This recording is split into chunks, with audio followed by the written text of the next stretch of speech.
Taiwan is largely unreached with the gospel of Jesus Christ. 95% of the people in Taiwan, 95 out of 100 people, have yet to believe and trust in Jesus Christ. My name is Todd Blackhurst, and I'm the founder and director of Mission Taiwan. We started Mission Taiwan about 7 years ago with a simple purpose and with a simple directive.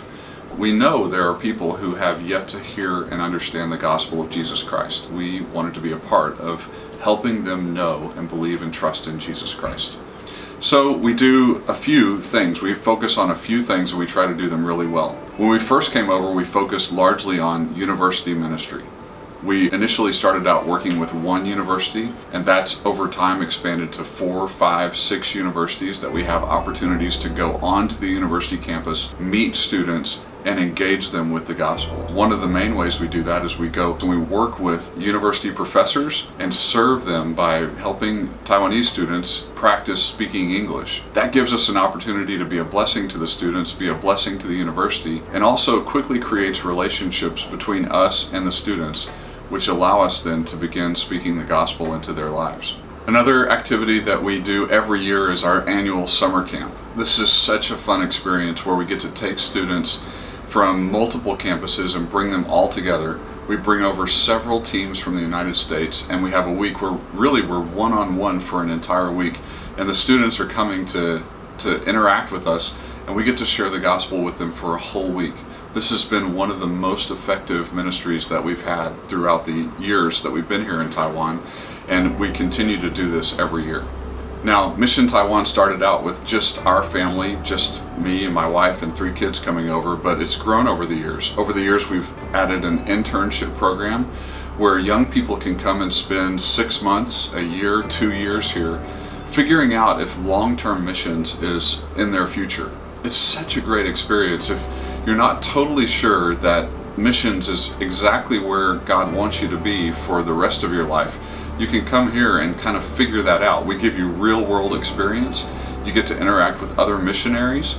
You get to actually do missions hands-on and learn what missionary life is like. Now, one of the greatest blessings that's occurred since we've been here is the start of Taichung International Fellowship. 3.5 years ago, Taichung International Fellowship was born out of a need in the community and a need in our own lives and a need in the lives of many others.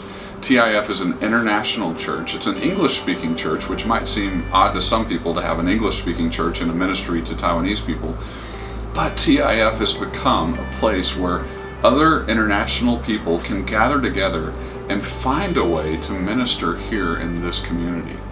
So our church has grown to over 150 people from over 20 different countries around the world. One of the really exciting things that has come out of TIF, we are still living in a mission mindset. And part of that mission mindset has become a church planting emphasis. So right now we're engaged in the process of planting our first church.